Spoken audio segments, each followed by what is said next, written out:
A nossa quinta palestra do dia aqui hoje, no Screen Festival, é Futuro Inteligente, os próximos 20 anos. E para falar sobre esse assunto, eu quero convidar aqui ao palco, com o aplauso de vocês, Kleber Paradella, da Sunset. Com o pé direito, né? Ele falando de entrar com o pé direito no festival dessa vez, e eu com artrite aqui, tô com uma doença de velho aqui no pé. Bom, vamos lá. Primeiro, é uma grande honra voltar a Salvador. Sou mineiro, mas morei na Bahia 9 anos, então tenho o DND Card, vários amigos aí da faculdade e tudo. E eu comecei a trabalho já há muitos anos com comunicação, com tecnologia, sempre gostei muito, sempre fui muito nerd, sempre muito viciado em tecnologia.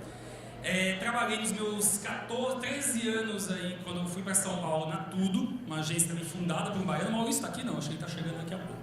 Então o Maurício daqui a pouco está aqui, pelo Maurício Magalhães. Eu trabalhei lá durante os 13 anos até eu migrar para a Sunset, que é uma agência digital também do Grupo ABC, ambas empresas também do Luiz Agonais, baiano e ilustre.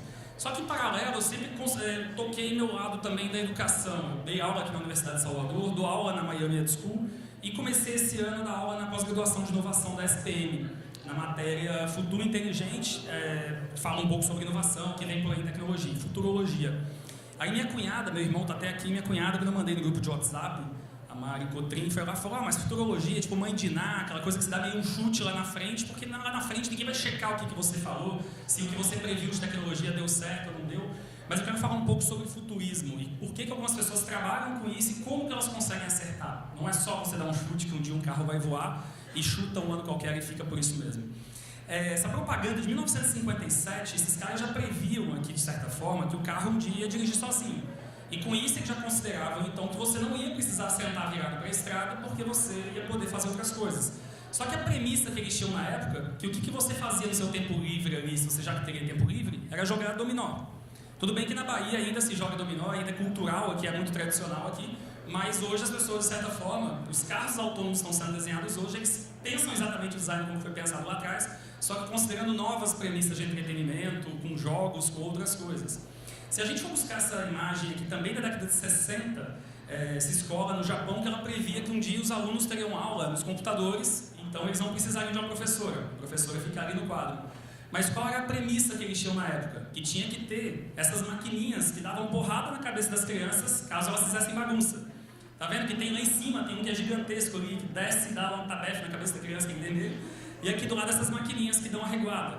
Porque essa era a premissa na época para se considerar que as pessoas não teriam a educação, então teriam que ter uma professão, uma pessoa que controlasse, que batesse. E hoje a gente tem com faculdades e todo mundo usando o computador o tempo inteiro, de várias outras formas.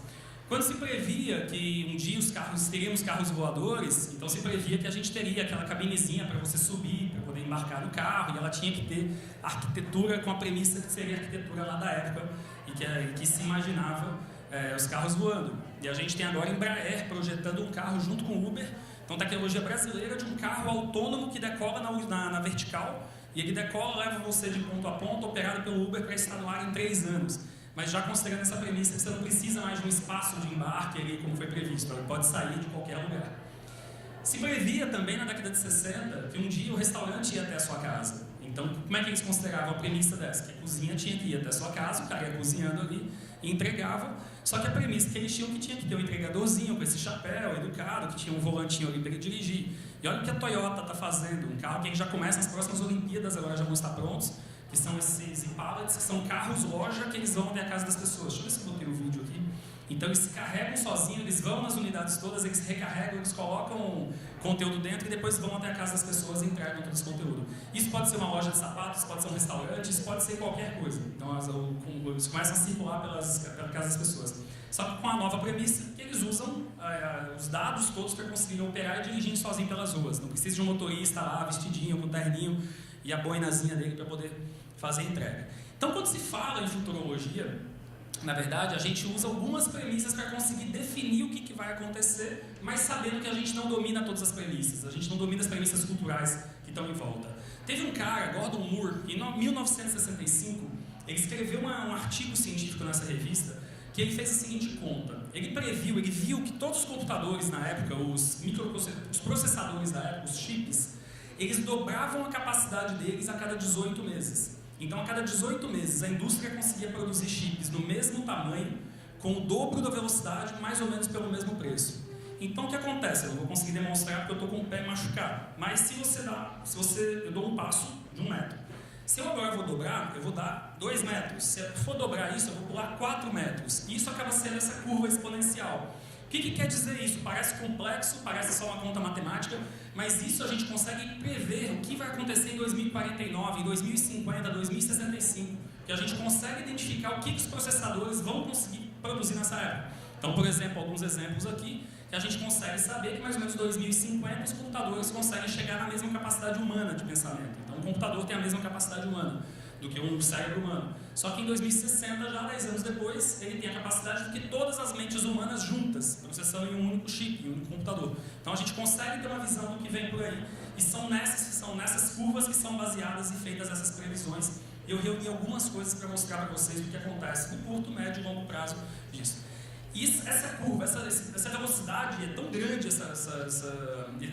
como ele dobra, a gente acaba percebendo de uma forma muito impactante essa velocidade de mudança no nosso dia a dia. Se a gente lembrar que a gente pedia táxi na rua há 4 anos e a gente ainda pedia a mão, tinha que ter dinheiro e trocar, tá? E agora, eu estou falando só 4 anos, olha a velocidade, como a gente já tem um monte de competidor, um monte de gente fazendo isso. Porque como dobra a velocidade de tudo, a gente acaba vivendo essa rotação.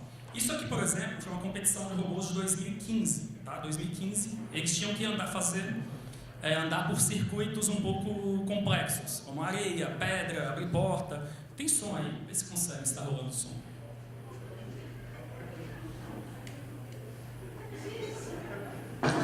Foi? Deixa eu ver aqui, acho que eu posso ter zerado aqui.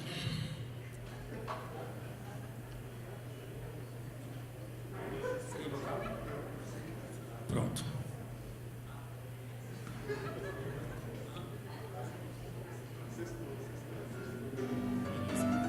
Bom, enfim, estou falando de 2015, tá? E agora estou falando de 2018, estou falando de 3 anos depois. Não consigo. Tá vendo? CrossFit chegou na parada ali. É isso.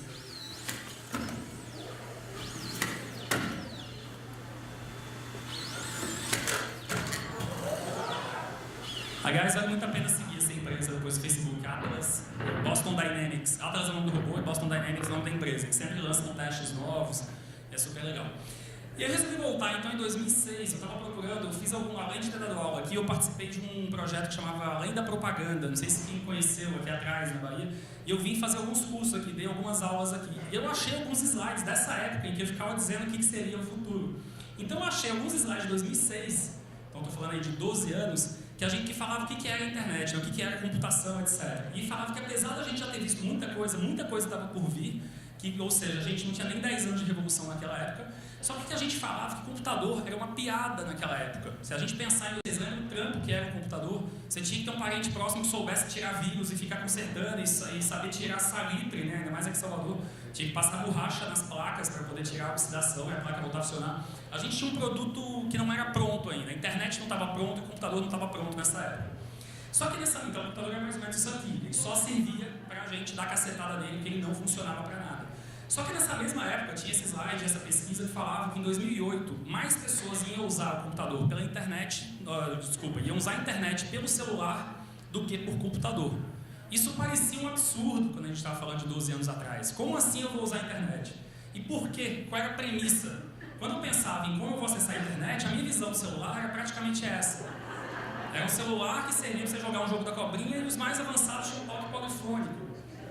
Então eu estou falando de uma época, como é que você conseguia prever que um celular um pouco mais evoluído do que esse, alguns ainda eram um pouco mais evoluídos, como é que você conseguia imaginar que você ia usar mais isso do que o seu computador que tinha uma tela gigante para você poder acessar tudo? A gente estava no mesmo erro da premissa da mulher lá, da professora lá do japonês que a gente fez. Então a primeira dica da vida é ouçam os Cavaleiros do Apocalipse, e em geral as coisas que eu falo também são meio apocalípticas, e não são porque eu acho, ou sei lá, são pelos que são informações que eu pesquiso e eu sei que normalmente acontecem. E eu queria trazer uma nova profecia, então. E qual é essa próxima grande profecia que vem por aí? Isso foi um dos assuntos que eu mais pesquisei esse ano na CXSW, que é um dos principais eventos de tecnologia e de inovação no mundo, e que 2018 é o começo do fim do smartphone. Não quer dizer que vai acabar celular e tudo, porque é muito fácil a gente jogar que é o fim do Facebook, é o fim de qualquer coisa, e aí fica aquela frase sensacionalista. Mas a real é, a gente começa uma nova era agora que acaba a hegemonia, o patriarcado do celular, do smartphone, como a gente viu até agora. E eu quero compartilhar um pouco o que vem por aí para substituir essa onda. Só que antes de voltar lá atrás, 3500 a.C., a gente começou lá atrás, as primeiras formas que a gente usava para usar número, para interpretar números e dados, etc., era no Abacus. Não sei se vocês sabem o que é Abacus, esse primeiro que está escuro aqui, mas aquele joguinho que normalmente vó dá pra gente, de plástico, que é aquele joguinho que você usa calculadora.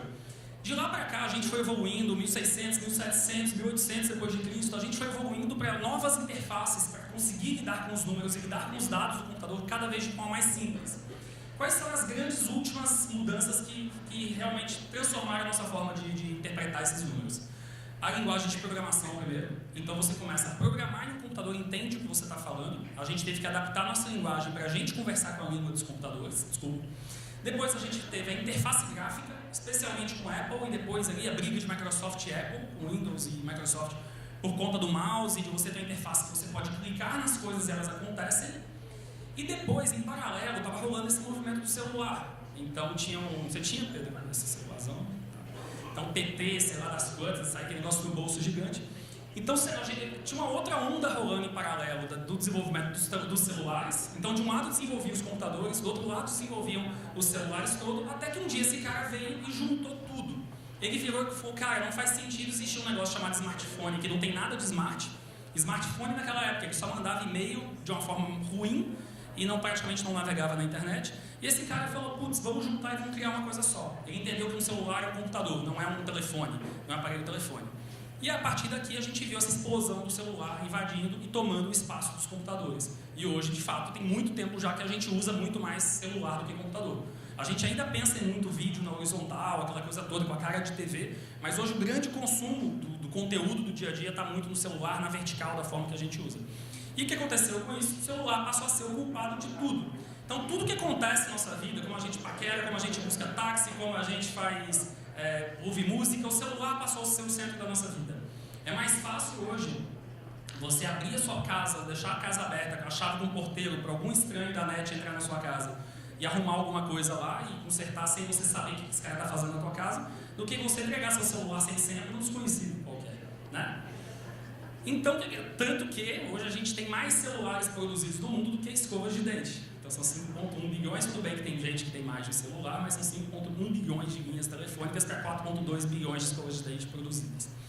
Bom, e o que vem por aí? Qual que é a próxima onda? No curtíssimo prazo, o celular ainda tem uma função de ser a extensão do nosso olhar. Hoje ele já é a extensão de muitas coisas. A gente está o tempo inteiro aqui com a cabeça baixada, usando o celular para pesquisar, para fazer tudo que complemente a nossa vida. No curtíssimo prazo, por conta da inteligência artificial, existe uma layer aí da inteligência artificial, que é o Computer Vision, que é a capacidade de um sensor ou de uma câmera olhar e reconhecer que aqui tem 48 pessoas e que ali no meio é o Catítio, por exemplo, que está sentado ali.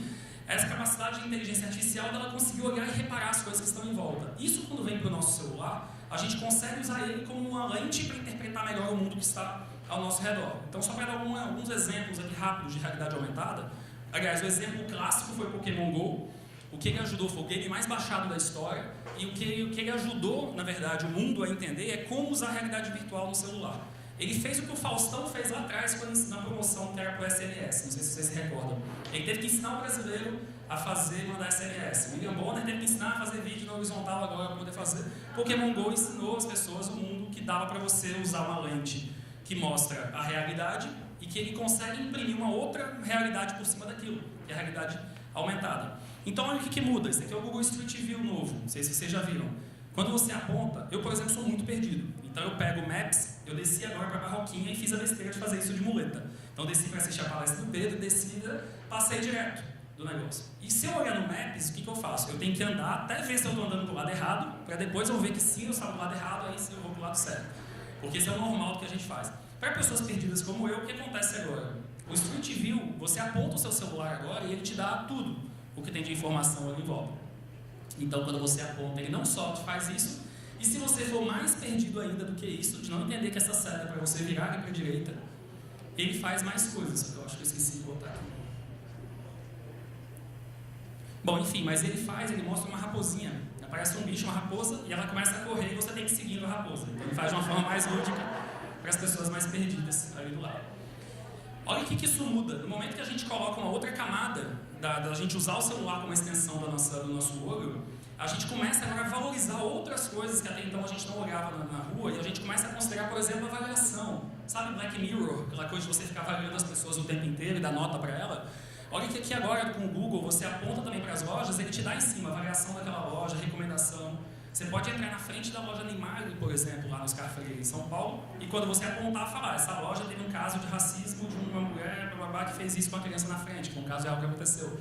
Então agora a gente passa a ter muito mais ainda consideração, porque as pessoas passam a ser munidas de mais informações que elas teriam que até então pesquisar, buscar, agora ficam expostas de uma forma muito mais simples na frente delas.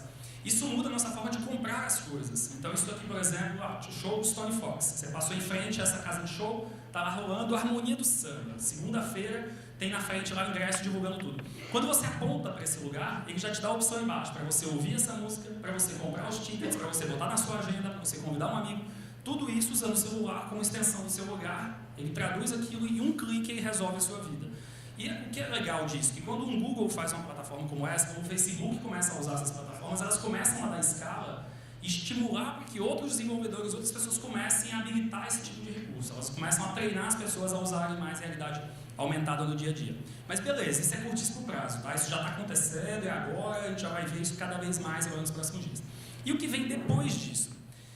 Lá atrás, quando a gente usava a internet há 10 anos atrás, 15 anos atrás, a gente tinha um hardware, que era um computador que tinha um CPU grande, uma tela grande, aquele monte de cabo, e quando soltava você tinha que chamar o sobrinho que entendia daquilo para montar tudo de novo. Então a sua relação com o conteúdo, você tinha um hardware e uma interface, ou seja, um aplicativo, um software, alguma coisa ali no meio. Na época, então, a gente tinha como recursos ali o mouse, né, a setinha e o teclado, e acabou, nossa vida se resumia a isso. Num segundo momento, quando surgem as telas inteligentes, que você pode clicar, aumentar e tudo, a gente mata o hardware. A gente esquece que nosso celular é um computador do nosso bolso. O hardware ele passa a sumir, a gente só lembra porque acaba a bateria, se não acabasse a gente não ia lembrar. Até porque agora é a prova d'água, pode jogar, não está nem aí. E a gente começa a usar novos gestos, a gente começa a usar voz, a gente começa a usar câmeras e várias outras coisas. E o próximo passo agora é que a gente começa a entrar com as interações cada vez mais intuitivas. Ou seja, celular ou computador, que seja o device que for, ele consegue pegar os nossos dados biométricos, as nossas emoções e todas as outras informações que a gente consegue fornecer de uma forma cada vez mais natural. Porque não é natural você ter que escrever uma coisa para acontecer um comando. Você tem que pegar um mouse, uma seta e apontar. Tudo isso é gambiarra, tudo isso é transitório. A gente começa a entrar nessa fase que a tecnologia passa a ser mais intuitiva, cada vez mais natural. Essa interface entre homem e máquina aqui, entre humano e máquina, ela de certa forma morre. E ela começa a ser mais natural e as máquinas começam a conversar entre si. Então tudo passa a ser interface. A gente passa a ter o fim das gambiarras. Cara, uma gambiarra, nossos filhos vão rir, nossos netos vão rir da gente ter usado um dia um VR na vida. Um óculos que é um trambolho que parecia um PT, 500, sei lá o que, aquele celular. A gente tinha que usar um trambolho desse para a gente conseguir entrar no outro mundo. Ou usar um relógio conectado, ou usar um Pokémon GO com um celular andando na rua que nem um idiota.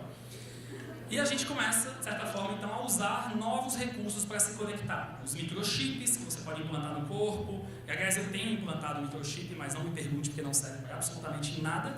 É só passar cartão de visita, essas coisas. Mas você pode passar dados biométricos, reconhecimento facial e tudo. Então, as máquinas, a gente deixa o humano fala com a máquina. Parece complexo esse gráfico, mas é muito simples. O humano fala com a máquina de uma forma natural e depois a máquina resolve o resto. Ela fala com as outras máquinas e faz tudo acontecer como se fosse um passe de mágica. E por isso que se fala muito sobre IoT, ou Internet das Coisas, Internet of Things, que as coisas todas passam a se tornar smart. A gente tem um bando de coisa burra dentro de casa. Hoje, o que é inteligente na nossa casa? Nosso celular, nosso computador, tablet e algumas TVs, alguns videogames ali. Mas se você olhar todo o resto dos devices, eles precisam do nosso controle para ligar, para desligar, controle manual. Tudo isso vai ser operado de uma forma muito mais simples em um curtíssimo tempo. Então a gente começa a ter outras coisas mais inteligentes dentro de casa que passam algumas meio inúteis, outras mais úteis, mas desde uma escova de dente que controla tudo da forma que você escova, seu nível, onde você escovou errado, onde você escovou certo, passa a fornecer todos os dados sobre isso. Um garfo que analisa a velocidade que você come, que tipo de coisa você está comendo. Um copo, que tudo isso são produtos já lançados, tá? Copo que analisa tudo que você tomou de cafeína, açúcar, refrigerante naquela semana e fala, você está tomando muita coisa ácida, você precisa de vitamina X, Y, Z, etc. Tem que passar o dedo duro, aí você tem que começar a fazer um caixa 2 para poder tomar cachaça, para não ficar te acusando ali. Outra, essa bicicleta conectada. Isso aqui é uma febre nos Estados Unidos, essa empresa chamada Peloton. É uma bicicleta que você compra e você paga uma assinatura mensal para você ter essas aulas. Então elas têm as aulas todas conectadas, os professores aparecem ali na tela e você corre e pedala com gente, como se fosse uma aula de spinning conectada, com gente do mundo inteiro. Então os caras vendem por $7.000 essa bicicleta, cobram uma mensalidade de $70 por mês para lançar esse serviço que as pessoas querem usar esse negócio conectado em casa. Isso aqui eu fui comprar, minha esposa quase me matou, desisti, ainda bem que vocês com o pé que eu tô com artrite agora, se tivesse comprado teria sido pior. Mas é um pula-corda também, que ele vai, ele calcula tudo, e olha que ele bota no ar, tá vendo? No ar aparece o número de puladas que você deu. E para ficar ainda mais fácil, a gente começa a vestir essas tecnologias, elas começam a fazer parte do nosso corpo e das nossas roupas para a gente conseguir interagir de uma forma cada vez mais natural. E aí podem pensar assim, tem de tudo, tem roupa para todos os tipos de, para esporte, para saúde, para educação, tem roupa para servir para todos os tipos de recursos que vocês imaginarem. Então, desde braços, roupas que você coloca, que eles fazem toda medição para basquete, para pegar, calcular a velocidade, a angulação, o que você fez certo, o que você fez errado.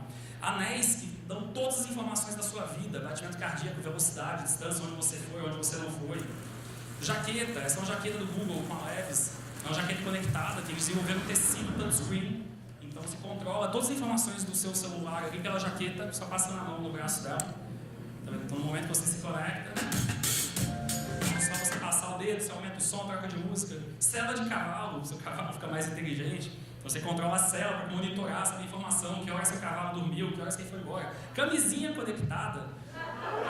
Quem quiser medir, calcular aí performance e tudo, dependendo do KPI, né? Às vezes a galera acha que KPI é velocidade, sei lá o quê. Então é uma forma, ou esse outro, privada conectada. Aí tem um monte de coisas conectadas para você poder mensurar e calcular e ter cada vez mais controle sobre sua própria vida. Mas eu queria falar um pouco sobre voz. Porque voz, ela vai ser a primeira, já é a primeira grande onda que está explodindo agora, que vai invadir. Os humanos, em geral, falam 140 palavras por minuto. Talvez eu fale um pouco mais, porque eu falo muito rápido. Mas, em geral, a gente só consegue digitar 40 palavras por minuto. A forma de falar é a forma mais natural que a gente tem de conseguir se expressar e a forma de conseguir também entender. E aí, com isso, tem um monte de assistente pessoal, então, explodindo. Então, tem lá em casa os assistentes pessoais, Alexa, Google Home. Vocês já devem ter ouvido falar de alguns deles. Toda semana lançam uma plataforma nova. Mas são os assistentes que você coloca em casa e eles fazem tudo para você, resolve a sua vida. Ok? E o que está acontecendo? O volume, por mais que ainda seja uma coisa de nerd, ainda tem poucas funções para você usar na sua vida, esses assistentes de voz. Se a gente buscar hoje nos Estados Unidos o uso a entrada desses assistentes pessoais nos Estados Unidos, em azul a gente vê quantas as pessoas estão usando nos 4 primeiros anos da tecnologia. Em preto, como foi com os smartphones. Isso eu falei tudo embolado, mas eu vou entender. As pessoas estão adotando mais rápido a tecnologia de assistente de voz do que adotaram o celular como uso de tecnologia. Isso comparando proporcionalmente o número de pessoas, o número de usuários, etc. Então, o que tudo indica, todos os movimentos mostram, é que as plataformas sem tela, todas essas plataformas conectadas que você pode interagir com o mundo externo sem precisar de um celular, de uma tela, elas vão ultrapassar o que foi esse modelo de celular. O celular ultrapassou o que foi o computador, o que foram as grandes telas, etc. O celular veio e ultrapassou isso, e agora essas plataformas screenless, que são as plataformas sem tela, elas vêm para ultrapassar. É mais ou menos isso aqui, isso é uma plataforma da Samsung.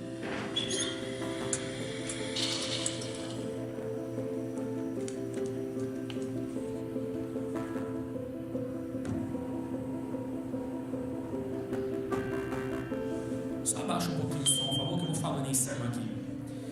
Isso é uma plataforma SmartThings, que é uma plataforma da Samsung, que você instala em sua casa, pode baixar um pouquinho mais, pode deixar quase sem som aí.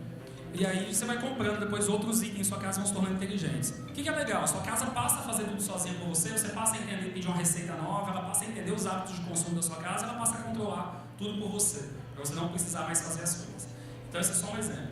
E aí você fala, ok, mas isso aí eu estou falando de uma coisa lá nos Estados Unidos, que ainda tem um monte de coisa. Tem alguém não é de Salvador aqui, Regina, mas Regina é quase de Salvador, né? Você é Bahia, pô. Regina do Couto, é baiana.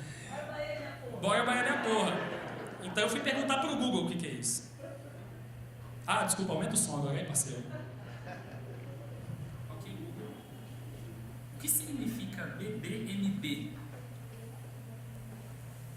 No website qualeagíria.com.br dizem que BBMP significa Bora Bahia minha porra. BBMP é a abreviação usada pela torcida do time de futebol do Bahia. Então a gente começa agora a ter essas plataformas de voz, elas começam a invadir de certa forma, e a gente começa a ter aqui é o besteira, que a gente pode, o quê? Besteira, brincadeira, você usa mais pra brincar dentro de casa. Mas a quantidade de problemas que você consegue resolver no seu dia a dia, beleza? Então você consegue resolver no seu dia a dia, você precisa, por exemplo, saber quanto foi sua fatura do cartão de crédito, ou se algum item que você comprou foi processado ou não. Você precisa pedir um carro, você precisa pedir uma comida no iFood. Tudo isso gera atrito, você tem que pegar um celular, botar uma senha, digitar, procurar, saber onde é a aba. Você demora alguns minutos ali e aqui, às vezes, com uma voz, uma frase, você consegue resolver um problema como descobrir o que é BBMP. Agora, esse momento de cultura inútil, com a voz de algumas plataformas da São meio robóticas, né? Eu vi outro dia numa palestra da Simone Cris, que é uma amiga que trabalha com voz, e ela me explicou como é que funciona, de onde veio essa história da voz ser robótica, né? A voz dos computadores. E aí começou, essa foi a primeira voz robótica que existiu em 1939. É uma espécie de órgão, de teclado mesmo, e que ele faz esse som. Ele faz dois sons. Minha interpretação foi ruim. Only electrical circuits, such as are used in telephone practice. Let's see how you put expression into a sentence.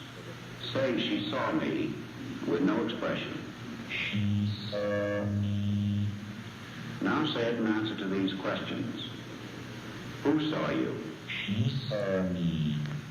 Bom, e a partir daí foi, só que a gente foi evoluindo com tecnologia, com mais um monte de coisa.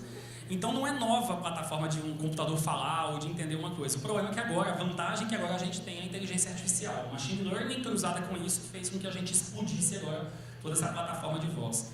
E só para vocês terem uma ideia como é que hoje o computador consegue falar de uma forma quase perfeita, pelo menos em inglês. Aspects of the sublime in English poetry and painting, 1770 to 1850. E olha a fluência, como ele fala entre as palavras, entre as letras, consegue fazer.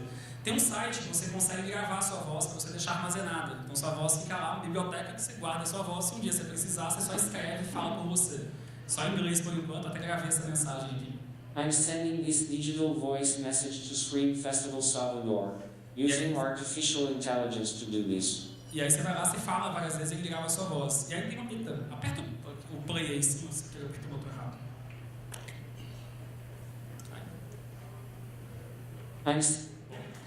E aí o que está acontecendo? Tem uma galera agora usando a voz, como ela é a nossa identidade, tem uma galera usando agora as plataformas de voz para guardar suas vozes para quando um dia você não tiver mais voz.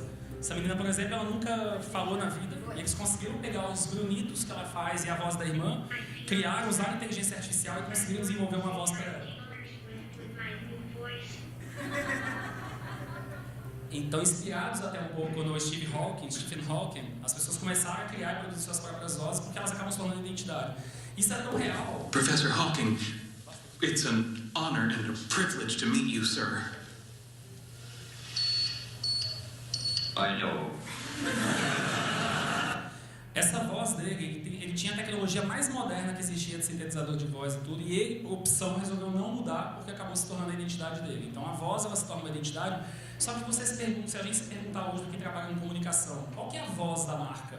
Qual que é a voz da Nike, por exemplo, se ela fosse falar hoje? A gente não pensa muito, não estou falando só esteticamente ali da voz, estou falando do estilo de conversar, qual é o tom que ela conversa com as pessoas. Então a voz como identidade, vou pular isso aqui é muito coisa de nerd. Mas o que eu queria contar um pouco para vocês é porque o que isso muda no nosso dia a dia. No momento que a voz passa, não só para perguntar o que é BBMP para o Google, mas o que isso vai mudar na forma da gente comercializar coisas, se comunicar, e como é que isso muda na nossa vida. A gente vai começar agora a interagir com a internet de uma forma como se fosse uma negociação, uma conversa, e menos sobre ordem. O que eu quero dizer? Se eu quero pedir comida hoje, por exemplo, no McDonald's, eu vou lá, aí o cara me pergunta, o que você quer? Você quer a promoção do número 1? Porque já está gravado ali, quem quer que eu peça essa? Sim, pode ser, eu quero o número 1. Você quer aumentar a sua batata? Então ele vai te conduzir numa conversa, você fala sim ou não, no final você paga e você sai com a sua comida. Só que quando a gente vai fazer essa mesma compra no site do McDonald's, o que acontece? É como se a gente pulasse o balcão, assumisse o computador dele e começasse a falar, eu boto aqui 2 desse, 1 desse, 3 daquele, acabou, finalizei e comprei. É uma compra fria. É completamente diferente da experiência que você tem num ponto de venda. O que está acontecendo agora é que que com essas plataformas de voz, você faz a compra exatamente como se estivesse numa loja. Então você vira também no Google isso, plataforma. Ok, Google, quero pedir comida no restaurante tal. Aí vai lá, fala, ok, você quer na sua casa ou aqui no hotel? Fala, quero aqui no hotel. E ok, tem essa salada tal, tem essa outra salada tal. Quero essa primeira mesmo, salada tal. Depois ele fala, e para beber? Você quer essa limonada? Você quer esse smoothie de manga? Não, pode voltar, eu quero esse outro. Você vai conversando com a plataforma, ele escolhe para você, ele faz esse pedido, gera, e no final ele entrega na sua casa e você não precisou encostar numa tela, não precisou fazer nada. Você simplesmente conversou. Então a gente vai ter que pensar enquanto comunicação, como é que a gente cria essas narrativas para essas marcas, para essas plataformas. Como é que a gente interage usando essas plataformas de voz. Até existe também suporte visual, por mais que a gente vá reduzir, as plataformas todas estão lançando essas pequenas telas que você espalha também no seu escritório, em casa. Que é aqueles porta-retrato bregas que a gente tinha antigamente lá em casa, digitais, sabe? Ele volta agora só com essa função, dele ser o suporte para sempre que você está conversando. Ele precisa ver alguma coisa, ele te mostra na hora. Ou na sua TV de casa, ou nessas outras telinhas ali. Se você perguntar nos Estados Unidos hoje, o que as pessoas fazem com a Alexa? A maioria delas pedem para usar como timer mesmo, para tocar uma música, até para contar piada. 60% das pessoas pedem uma piada para a Alexa. Só que 32% dessas pessoas, elas usam essas plataformas para poder fazer compras. Então está acontecendo uma oportunidade de negócio agora, as empresas entenderam isso, então elas estão tentando, de certa forma, criar para que o pedido do que você faz seja feito na loja deles, pela marca deles, para facilitar o processo. E como o Uber, todas as plataformas de tecnologia, elas criaram um problema. O que acontece quando a gente pede um Uber e aparece 7 minutos ali? Pelo menos em São Paulo, a gente cancela na mesma hora. 7 minutos a gente acha que é uma eternidade, parece que vai acabar. Isso criou, a gente tem hoje uma série de usuários insatisfeitos com tudo. A gente quer tudo cada vez mais rápido. Se eu preciso resolver uma coisa, eu preciso de mais de 3 cliques no meu celular, aquilo já se tornou inviável para mim. Então essas plataformas estão ajudando a resolver isso, porque elas salvam tempo e elas deixam as relações todas mais fáceis. O que acontece, por exemplo, a briga que está acontecendo nos Estados Unidos agora entre Amazon e Google? A Amazon comprou o Whole Foods lá nos Estados Unidos, então eles criaram mais 465 pontos de distribuição e eles vendem hoje no Hortifruti o Alexa e o Echo, porque você consegue comprar essa plataforma depois. Quando você pede comida, ele já vai pedir naturalmente no Whole Foods, então ele facilita o processo. Como é que você não precisa mais fazer comunicação no supermercado? O supermercado ele já está cadastrado ali como seu supermercado predileto dentro da plataforma. O que o Walmart faz hoje com o Google? Então eles vendem subsidiado, você compra mais barato o Google Home e você configura ele para vir para também o Walmart como supermercado predileto. Então quando você compra, você não fala mais, eu quero comprar um saco de arroz Tio João no Walmart da rua tal. Eu falo, eu quero um saco de arroz. Quem vai resolver isso, onde vai ser, a logística, tudo é a máquina. Então nosso papel de publicitário acaba mudando completamente. A performance disso fica na mão das máquinas e não mais na mão das pessoas. O que empresas já estão fazendo hoje com esses aplicativos para as plataformas de voz, né? Algumas delas. Então, desde banco como Fidelity, então você consegue consultar tudo sobre os seus investimentos, que empresa que está boa hoje, que não está, como é que você aumenta ou reduz investimento em qualquer empresa. A Associação Americana do Coração, se você tem alguém com ataque cardíaco em casa, algum caso de ataque cardíaco com suspeita, você aciona na hora o Alexa e ele vai te conduzindo a você socorrer essa pessoa. Em paralelo ele já aciona bombeiros, SAMU, tudo que for necessário para poder acabar com aquilo. O IRPO, pode abaixar o som, então todas as empresas estão lançando seus produtos agora já integrados com voz. Então seu fogão, geladeira, tudo já vem integrado para quando você pede uma coisa ele já vem, já responde, já aumenta, já integra sozinho. Então essa geladeira, por exemplo, da LG, que é incrível, já vem com uma tela gigantesca na frente, já te ajuda a fazer as receitas, faz tudo para você. Carro, aumenta agora o som, por favor. Mercedes. Sim.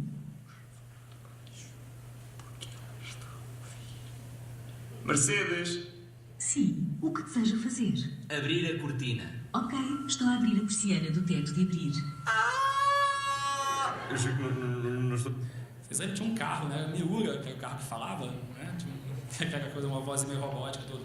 Tem jogos, esse jogo foi lançado semana passada, então é uma mega polêmica, que é um jogo para você jogar enquanto dirige. É um jogo todo por voz, você bota seu celular ali, e é um jogo tipo trivia, aqueles jogos de pergunta. Então você pode ir perguntando e você vai respondendo enquanto você está no trânsito, sem precisar da tela. Aí um monte de gente levantando, os acidentes, sei lá o que, sei lá o que. O que estão fazendo de brand experience, de marcas pensando em experiência usando voz? A Capables, por exemplo, lançou uma plataforma de voz dentro do Alexa, que você fala, quero cozinhar agora. Ela te pergunta, o que você tem na geladeira? Você vai falando as suas coisas, e ela cria uma sopa para você na hora, e ela vai te ensinando a fazer.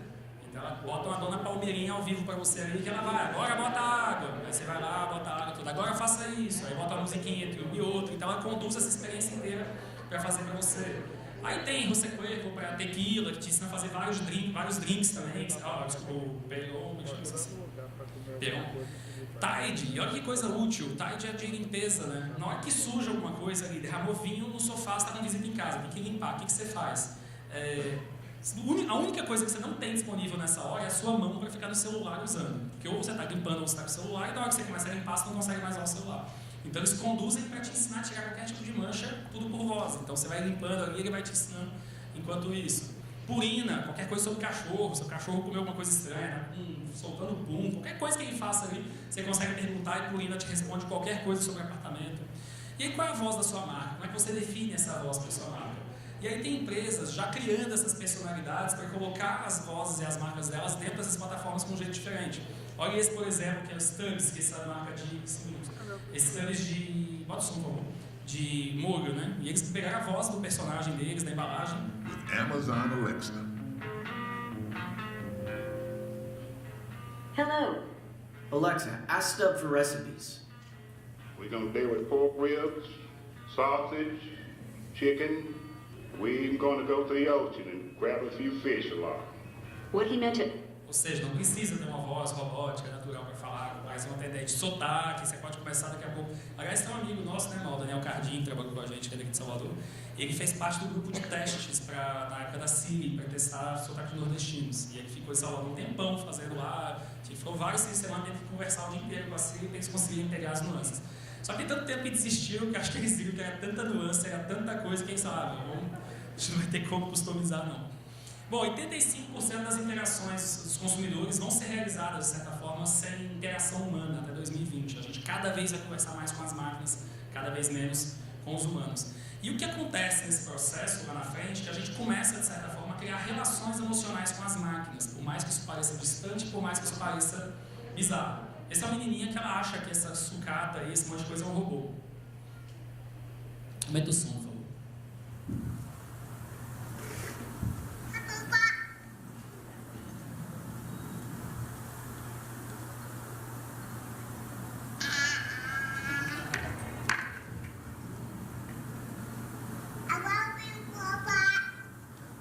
O que acontece é que tem uma turminha nova, essa galera, uma geração nova, que ela já começa a conversar com essas plataformas e elas não sabem distinguir bem o que é pessoa, o que é máquina e por que tem que tratar diferente.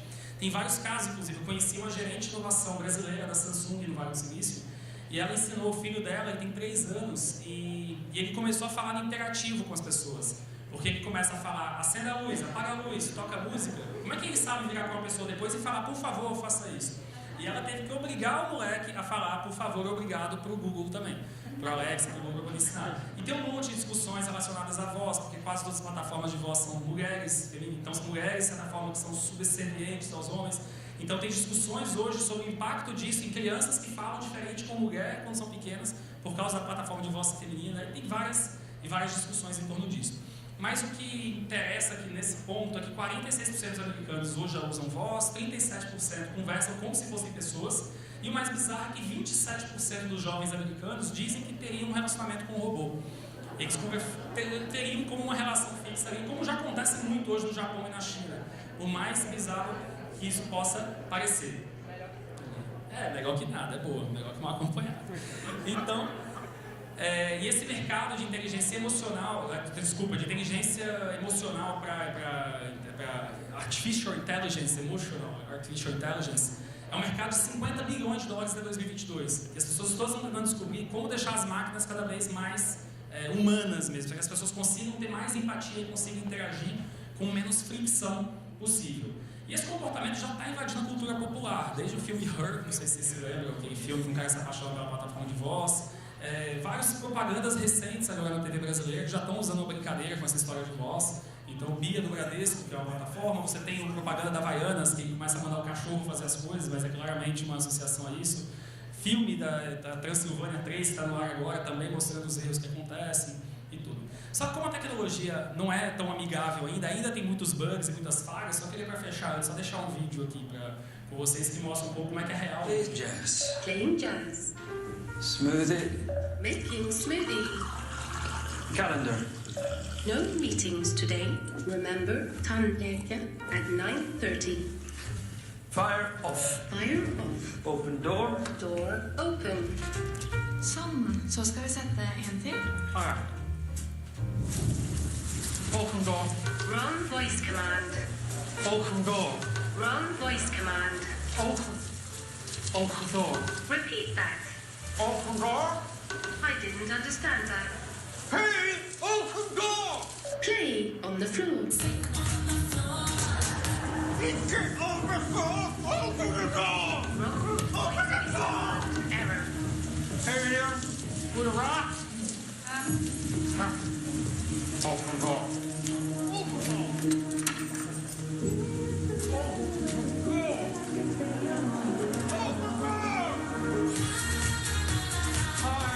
Higher volume.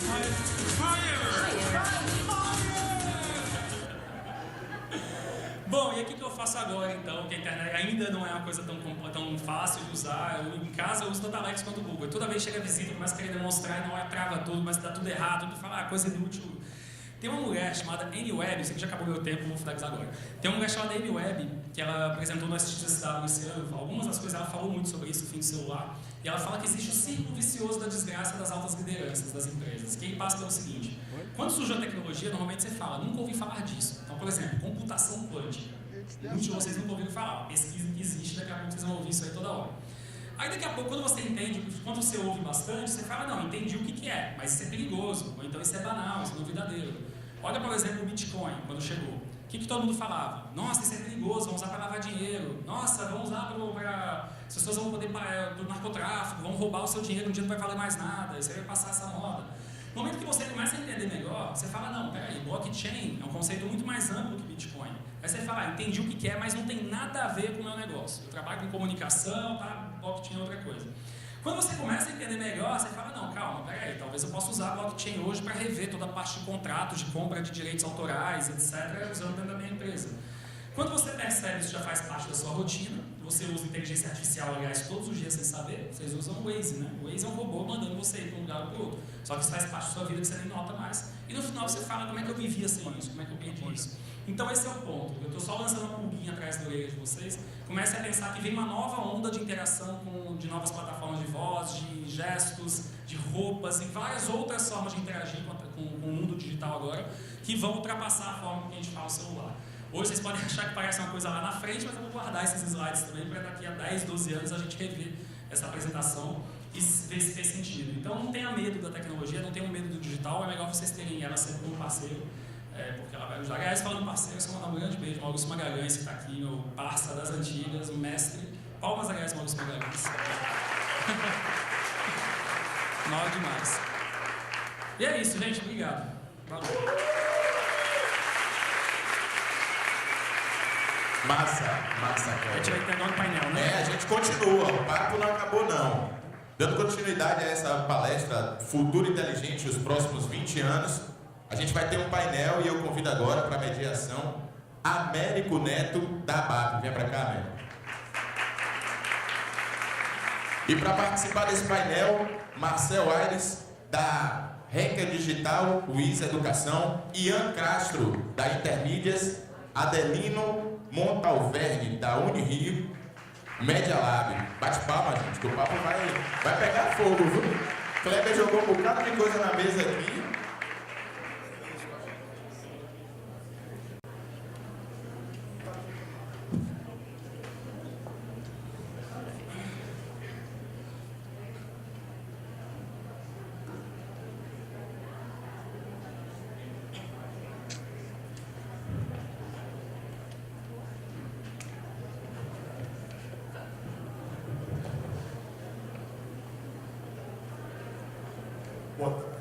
Boa tarde, gente.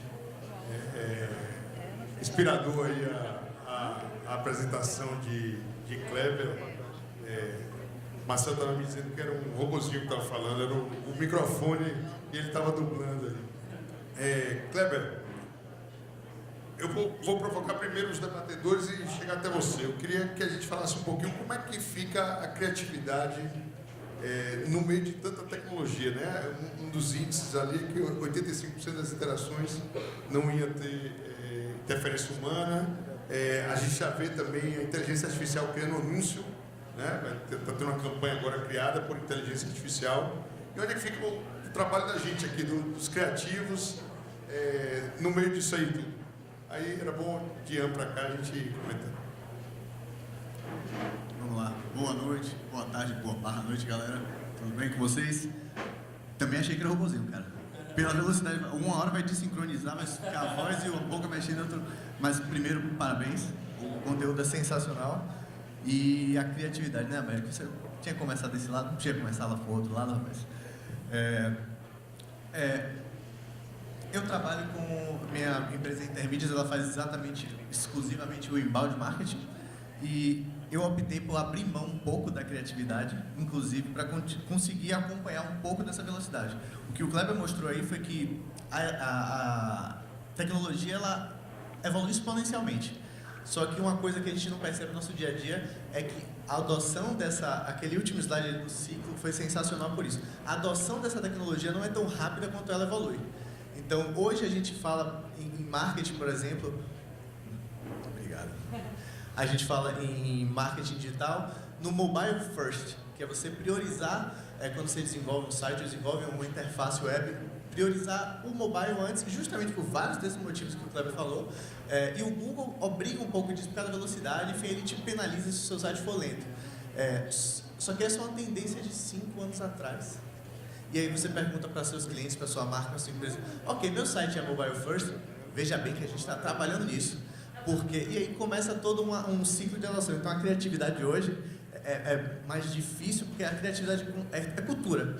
E a cultura, ela tem um tempo e a tecnologia hoje tem outra. Chegar nesse meio termo, como o Kleber falou ao longo da palestra, é o sensível e é o que faz toda a diferença. Você vê grandes marcas hoje fazendo um trabalho de branding sensacional, não é porque elas são super criativas, mas é porque elas conseguem ver essa diferença da cultura e da velocidade, entendem que a tecnologia, cultura da velocidade é ótimo, cultura da tecnologia, entendem que a tecnologia cada vez está se tornando parte do dia a dia desses consumidores e ela consegue adequar os seus valores, suas peças, suas ideias, principalmente, a esses novos hábitos. Então começa a ficar natural. Então, poxa, que marca legal, porque ela tem um app de inteligência aumentada. Poxa, isso de novo, né? Não é tão novo, mas como a inteligência aumentada, depois do Pokémon, a realidade aumentada estourou, uma marca que usa a realidade aumentada, ela está acompanhando esse ciclo da cultura, da velocidade, da tecnologia. Então, eu acho que o lance da criatividade é velocidade, principalmente, e é um desafio para todos nós do mercado, por menos criativo que eu seja, ainda assim eu tenho que ser criativo, mas é um desafio acompanhar essa velocidade exponencial da tecnologia. Olá, gente. Queria agradecer também o convite. Excelente a palestra do Kleber. Assim, a gente estava ali discutindo com o pessoal ali como a gente está bem alinhado em relação com as questões, assim, principalmente a questão do marketing conversacional, essa era da assistência, né, como você colocou muito bem. A Raquel, né, que é a consultoria que a gente está aí debutando, né, está lançando aí agora aqui no mercado de Salvador, a gente tem como pivô aí essa questão do marketing conversacional, trazendo muito fortemente a ideia dos chatbots também. Mas voltando à questão da criatividade, eu acredito que a palavra-chave foi a que Ian colocou, uma delas, né, que é cultura, e a outra é assim, a apropriação criativa dessa tecnologia. E aí eu acho que o papel do ser humano vai ser cada vez mais entender não somente como aquela tecnologia pode melhorar a vida dele, enfim, o que é que ela faz, mas o que ele pode fazer com ela de uma maneira inteligente, assim, como é que ele pode usar aquela tecnologia de uma maneira estratégica, inteligente dentro do seu negócio, dentro da sua realidade. Então é muito interessante quando a gente vê uma palestra como essa, que é inspiradora, mas assim, quando você coloca o BBMP não é à toa, né? Porque a gente pensa assim, beleza, como é que a gente traz essa realidade para o chão? Eu vi uma palestra uma vez do René de Paula que ele falava isso muito bem, ele dizia assim, olha, quando eu fui lá para o Vale do Silício, eu lembrei de uma charge do H, que ele falou, né, aquele personagem do jornal das tirinhas, que o Viking, né, o H, ele foi para Roma, roubou uma torneira, aí quando chegou e deu para a esposa dele, não saía água, ele falava, pô, mas em Roma saía água. E aí o René falava justamente disso, né? Que ele falava, olha, muito do que acontece hoje com essas novas tecnologias é isso, assim, a gente está ali com a torneira na mão, mas assim, não sabe como vai fazer ela soltar água. Você precisa de toda uma infraestrutura e cultura preparada para que aquela torneira passe a soltar água. Então, assim, é muito bacana a gente ver isso, mas num sentido de entender o que isso faz, né, na potência disso, mas ter também a criatividade aí, também no sentido de trazer essa tecnologia para a realidade da gente, para a realidade dos nossos clientes, né, e tentar trabalhar de uma maneira gradual para que ela passe a fazer sentido para o cliente. Né? Isso aí é uma questão, às vezes, de tempo mesmo, né? Para que você comece a fazer ali 1, 2, 3 ações daquela que, olha, isso aqui funciona, isso é legal. Quando você fala assim em chatbot ou falando nesses assistentes de voz, todo mundo fala, nossa, isso está muito distante, né? Isso é uma coisa do futuro. E a gente está vendo vários exemplos pipocando nos Estados Unidos, na Europa e aqui no Brasil também. E aí todo mundo fala, mas isso é coisa de gente grande, né? Só de marcas enormes. Não, dá para você fazer soluções simples, claro, não tão complexas como as que a gente viu, mas que ainda assim vão servir a um propósito interessante para aquela marca, num custo acessível para aquela marca, para aquela empresa, e resolvendo um problema de maneira criativa. Então, acho que a palavra-chave, resumindo, aí é saber apropriar-se criativamente da tecnologia. Bom, boa noite, gente. Queria agradecer a organização do evento pelo convite, também o conteúdo de Kleber, bom revê-los, Ian, Marcel e Américo. Eu venho pela Unirui, né? A gente tem um curso novo de publicidade. Muitas pessoas têm me perguntado, você está fora do mercado, né? Porque eu estou na academia. E eu tento sempre explicar que a academia é muito mercado. Né? Então, o que a gente chama de mercado precisa desse pensamento mais livre, de um pensamento laboratorial, de experimentação. Né? A gente só está numa outra ponta, a gente está formando pessoas, a gente está trabalhando com que as pessoas possam explorar ao máximo o seu potencial, né? E elas estarão em breve, ou já estão, na verdade, fazendo. Então, essa relação a gente considera muito forte. Tanto que, como está apresentado no meu card, né, o Rui Media Lab, que a gente decidiu não ter uma agência experimental, né, para não replicar, talvez, um formato que já exista, mas ter um laboratório, né, em que professores, doutores, pesquisadores e profissionais possam trabalhar juntos, desenvolvendo novas linguagens, novos temas, etc. Então, esse é o pensamento. Né? É engraçado a gente falar de robô, que me lembra a Revolução Industrial, né, sendo aqui um pouco professoral, né? Há 200 anos as máquinas tiveram um potencial mecânico aumentado, né? E a gente agora está passando por uma revolução industrial que não importa tanto mais a parte mecânica, mas a inteligência que essas máquinas estão desenvolvendo. A inteligência artificial é completamente diferente da inteligência humana. O neurônio funciona de uma forma e o processador de outra.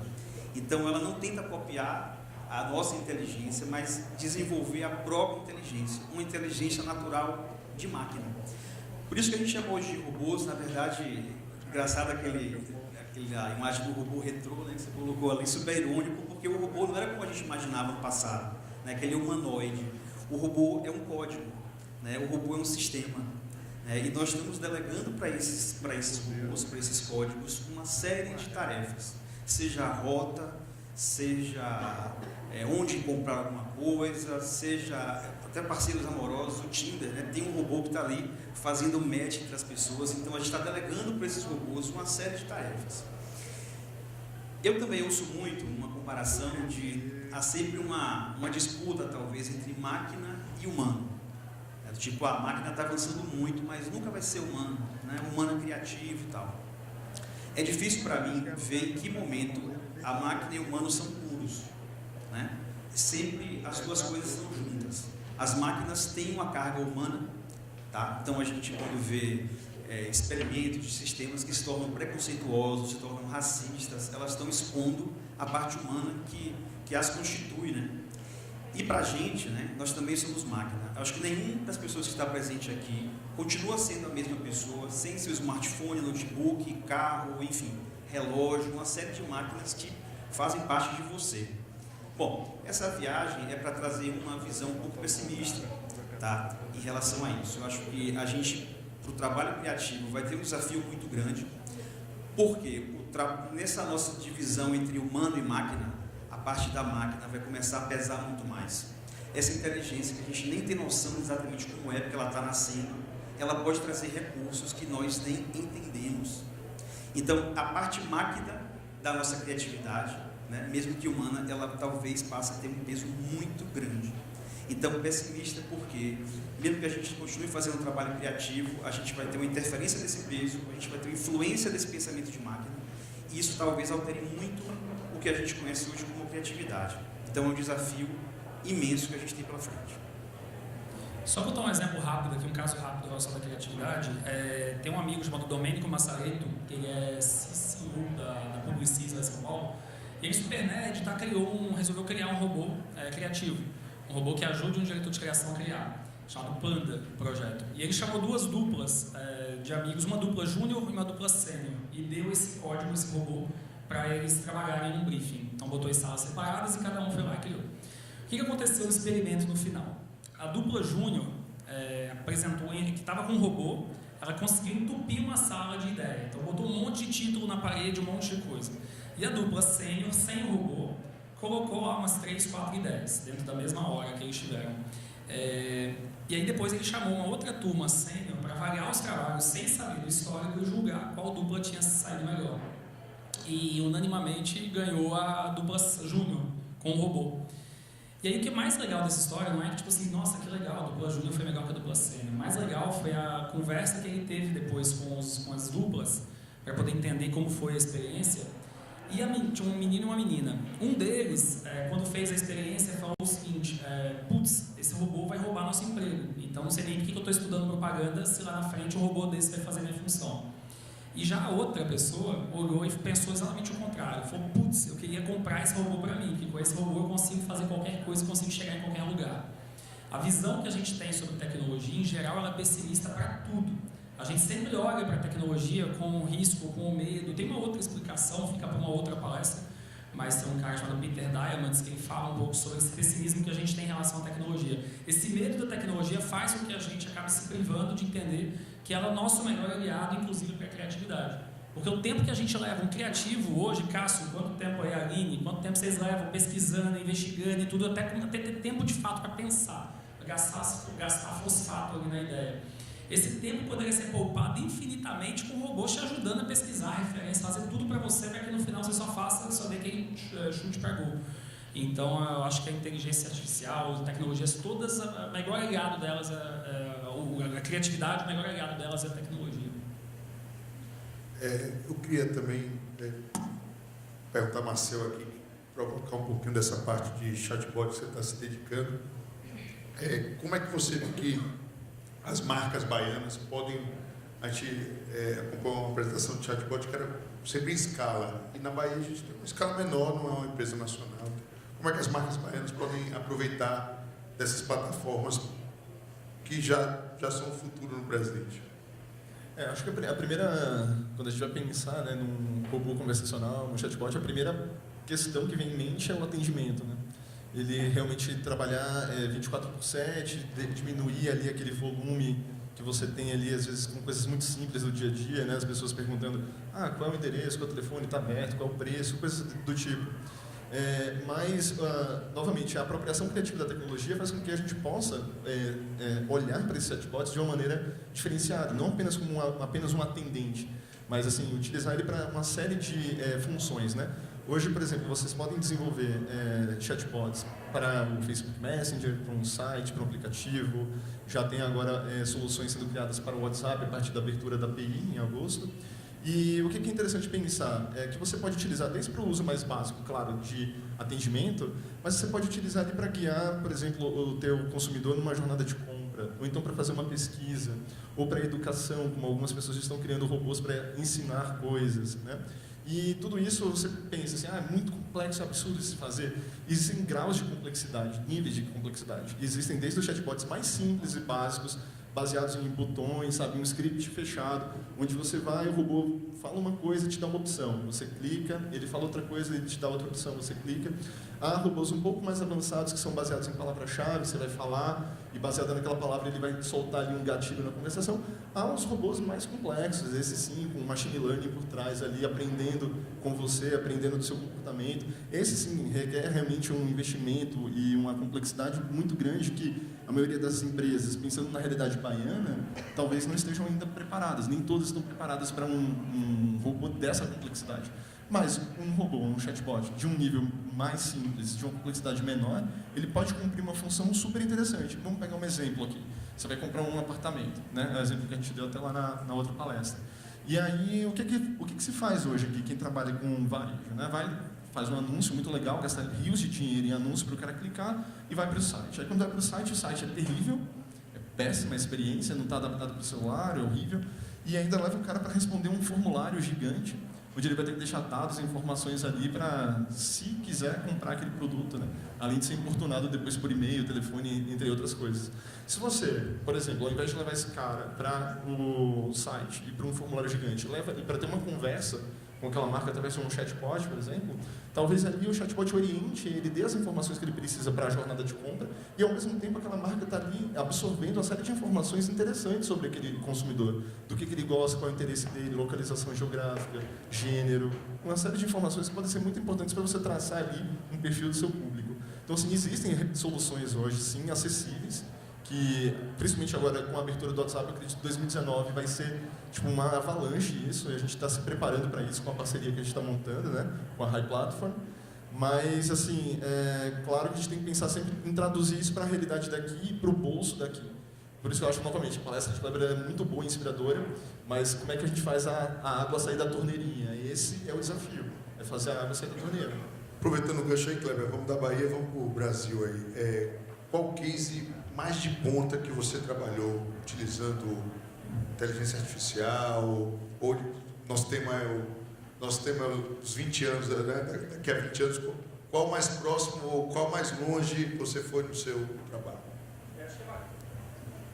Eu acho que é bacana, porque quando a gente pensa em inteligência artificial, a primeira coisa que a gente pensa é na casca do que vai para fora, do que a gente vai usar como case mesmo. Então, sei lá, por exemplo, a UB lá em São Paulo acabou de fazer uma ação super legal com a Pinacoteca, que eles usaram o BM Watson para explicar as obras e tudo. Só que a minha visão para a inteligência artificial, e isso eu sempre bato bastante com a equipe, com a turma toda, que ela é muito mais uma visão de back-end. É tipo, como é que a gente consegue usar no mercado menos a inteligência artificial como firula, do caso, como é que eu tento explicar? Menos como uma ação para PR, uma ação que você faça para chamar atenção que eu usei inteligência artificial e faço uma notícia sobre isso. Isso depois de um mês acaba e não serviu para nada, só teve um investimento grande. E mais como é que você coloca a inteligência artificial nos processos para ajudarem as empresas a se desenvolverem e fazerem melhor.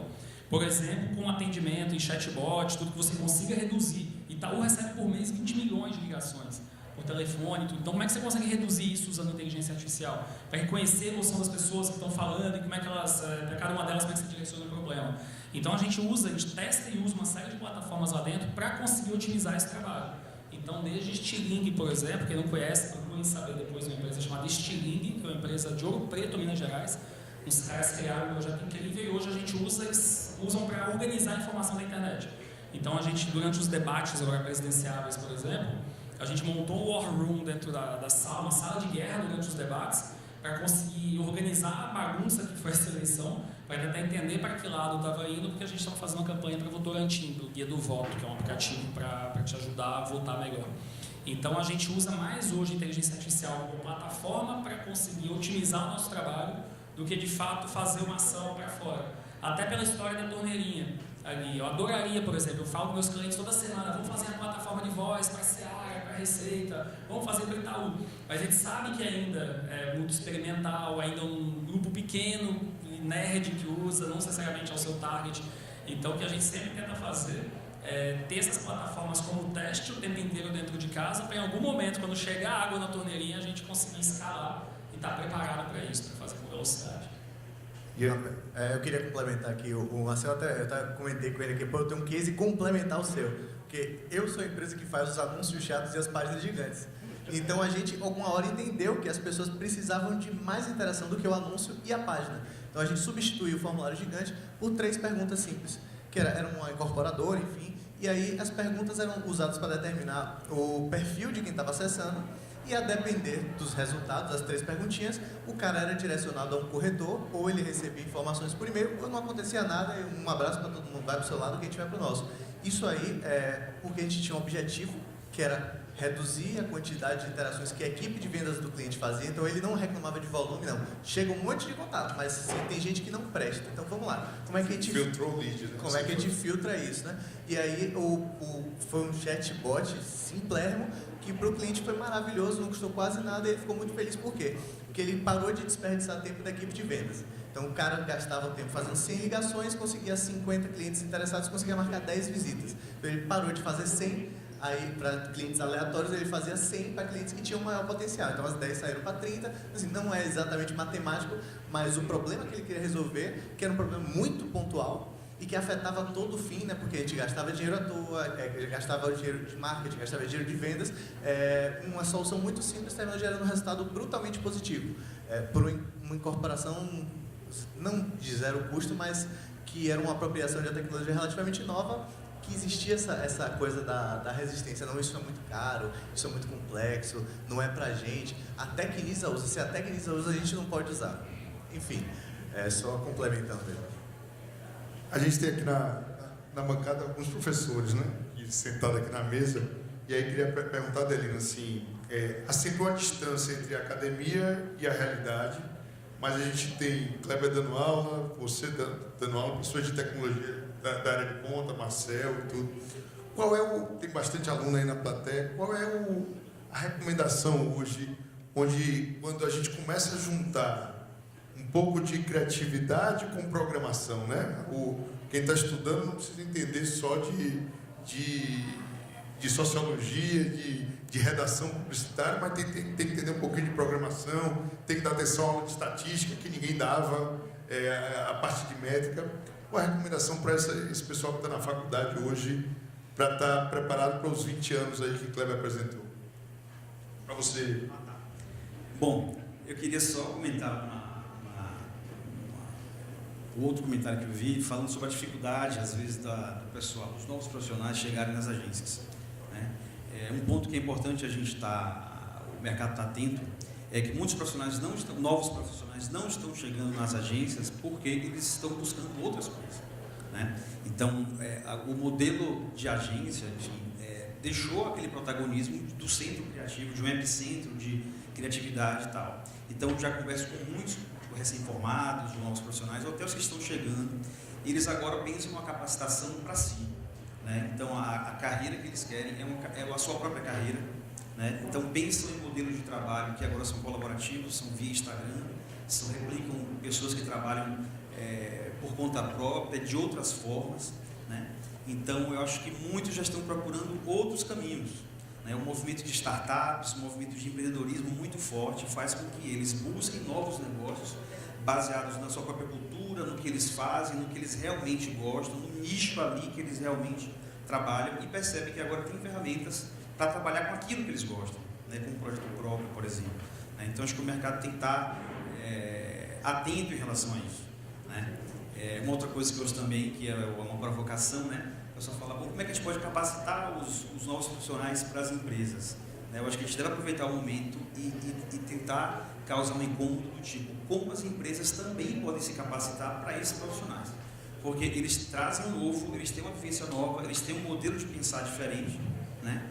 E eles não podem chegar nas empresas para fazer o mesmo trabalho que era feito pelo anterior, né? Então, o potencial que eles têm precisa ser aproveitado, né? Então, eu acho que isso é um ponto importante. Em relação a esse novo cenário, Bob, né? Eu só consegui decorar o primeiro nome, porque ele falou de consultoria, comunicação e tecnologia, né? E eu acho que eles já são hoje muito flexíveis com relação a não ter uma formação só. Né? Então, assim, tem alunos de segundo semestre de publicidade que fazem programação na UF aos sábados, porque elas já percebem que isso é importante. Né? Então, eu acho que os novos profissionais aí falando, eu acho que eles têm esse panorama, né? Então tem essa parte de consultoria, de comunicação, a tecnologia vem aí como uma coisa essencial, né? Para viabilizar essas ideias. Então já percebem que tem que ter esse conhecimento de tecnologia para poder viabilizar.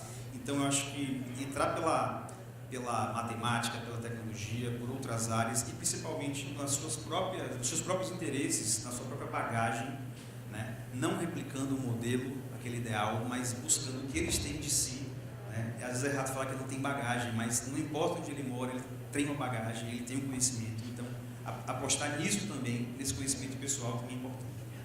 Só complementar uma coisa, tem vários colegas de faculdade aqui da minha turma que estão aqui, Judeu, Carlinhos, Aline e tal.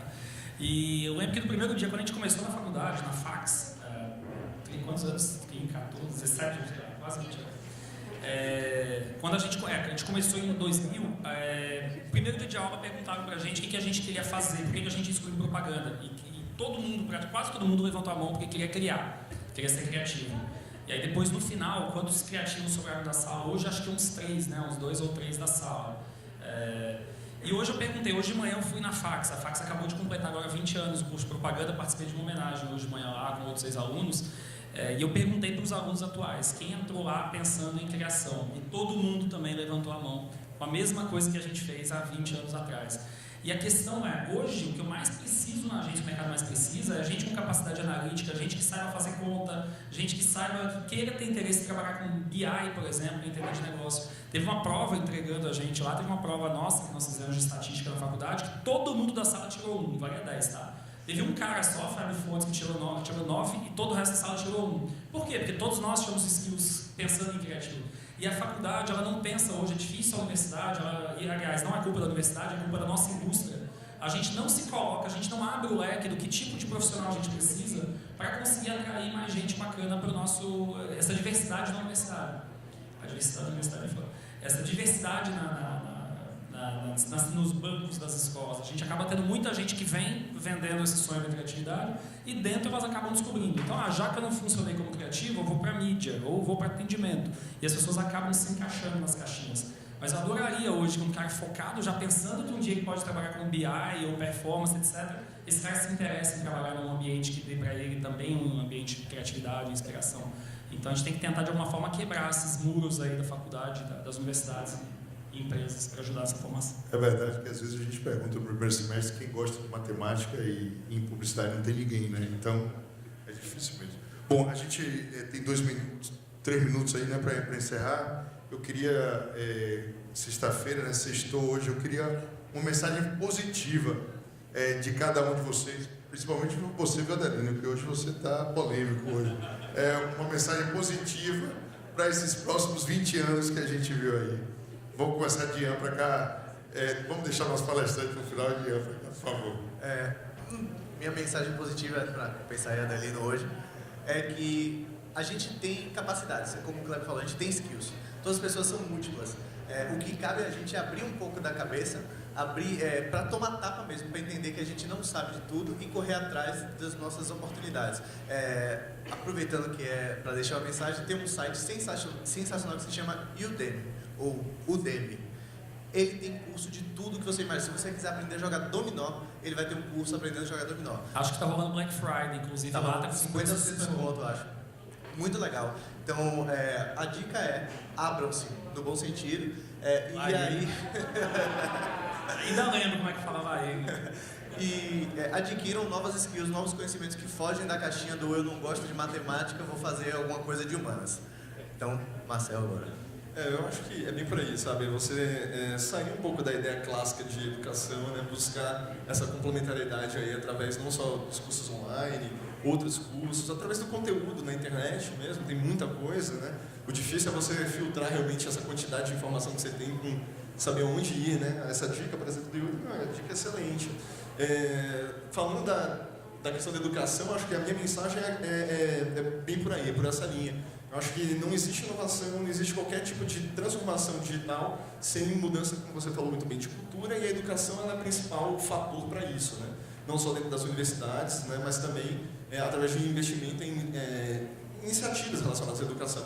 Por exemplo, dentro da Hackel, que é a nossa consultoria, a gente tem uma parceria com uma escola, que é a UIS Educação, onde a gente traz esses cursos voltados para o quê? Trazer para esses profissionais uma complementariedade à formação dele. Então, ele precisa de ter algum tipo de skill, de hard skill, como a gente chama, para esse novo cenário.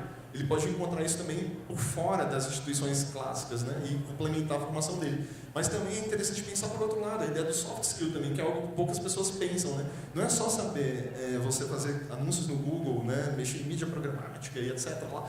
Mas assim, precisa também estar atento a questões como gestão do tempo, inteligência emocional, tudo isso, para que em combinação você consiga evoluir, né? Como ser humano, como sociedade. Então, acredito que a educação realmente ela é um ponto-chave e colocaria aí a provocação de não fiquem presos às formações clássicas apenas. Elas são importantes, continuarão importantes, mas não são suficientes. Bom, então, já que é para dar uma boa notícia, né? A positiva A notícia positiva é que nunca se fez tanta comunicação e publicidade quanto hoje. A crise é de modelos talvez estejam inadequados, mas nunca se trabalhou tanto com isso, né? Então eu acho que a gente hoje tem um potencial muito grande de trabalhar com áreas novas. Márcia estava falando do dia em ser um designer de conversas, porque alguém vai precisar pensar na conversa desses robôs, né? Então outras profissões vão surgir e acho que mídias sociais, coisas que estão muito à mão, possibilitam que você seja um profissional especialista em qualquer área, né? Então, as pessoas que estão aqui, eu acho que começaram a trabalhar como profissionais de internet. Foi minha época, eu trabalhava numa empresa de internet e me falava como um profissional de internet. Hoje isso não existe mais, né? Você tem uma comunicação jurídica, do varejo, da moda, enfim. O mercado de trabalho, né? O de novos trabalhos é cada vez maior, é muito amplo, tá? Por isso que eu acredito na publicidade, acho que a gente vai ter trabalho durante muito tempo, com robôs e sem robôs. Mensagem, aliás, acho difícil a gente ter otimismo em tecnologia porque a gente é medroso por natureza. Então, a mensagem é, na verdade, de controle e de pessimismo. Vocês viram um ano atrás, teve um carro Uber autônomo que matou uma mulher nos Estados Unidos? Levanta a mão quem viu isso, essa notícia. Porra, galera, todo mundo. Meus pais moram no interior de Minas viram essa notícia. Nesse mesmo dia, eu pesquisei para ver a conta, quantas pessoas morrem por dia de carro. Nesse mesmo dia, morreram o equivalente a 3.000 pessoas de acidente de carro convencional e 115 só no Brasil. Só que a mensagem que fica é que um carro autônomo causa muito mais medo na gente, muito mais espanto, e isso acaba virando uma notícia muito maior. A conversa otimista sobre isso é que no futuro, com um carro autônomo, a gente vai ter uma redução de 90% de acidente de carro e 60% de emissão de poluente. Mas essa notícia não é interessante, não gera clique, não gera compartilhamento no WhatsApp. Então isso, eu lembro que quando foi a clonagem lá atrás da Ovelha Dog, qual que era a novela que passou logo depois? O Clone. O que acontecia? Era um cara querendo ferrar o outro, né? O Clone, o modelo Benício, tentava puxar o tapete do irmão. Olha os filmes de inteligência artificial que a gente viu na nossa vida. Todos é um robozinho que começa bonzinho, que vira mal, o olho dele fica vermelho, e ele vai lá e tenta te matar e tenta te ferrar no final. Todos. Então a gente tem uma construção, uma narrativa que constrói sempre a tecnologia como algo ruim. Quando a gente fala de inteligência artificial, hoje a gente acabou não falando sobre isso mesmo, mas sempre alguém fala, mas o fim dos empregos. Sempre acaba sendo puxado para esse lado. Então tem uma visão otimista que a tecnologia vai ser muito mais legal para o mundo vai ser muito mais abundante para diversos problemas que vão ser resolvidos por conta da tecnologia. Então esse é o recado final. Acreditem na tecnologia. Gente, obrigado. Boa noite. Obrigado.